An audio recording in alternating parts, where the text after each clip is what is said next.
Zifuatazo sasa ni habari za kimataifa.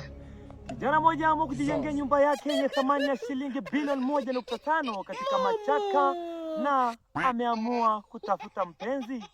Twendeni tukamsikilize kijana huyo ana lipi la kusema. Hodi hodi. Mlango ni upi sasa? Yaani leo Ayo TV imekufuatilia na hutaki kutoka nje. Hebu toka nje tu kusalimia kwanza. Jamani, kama mnavyoona ile nyumba ya bilioni 1 ndio hii hapo, mtu anapotoka kwa shida hivi. Hii ni bilioni 1 au ni ujinga huu? Kijana. Hivi pako na nyosha kiuno, hii ni nyumba au ni chaka? Bonge la nyumba. Jamani, kama mnavyoona, msimkasema kameramani hajacheza na nyumba. Nyumba yenyewe ndio hii hapa na mlango ni huu hapa. Na kama mnavyoona pale pembeni pale ni sit room, hapa ni bedroom. Kijana, hii nyumba umejenga kwa shilingi ngapi?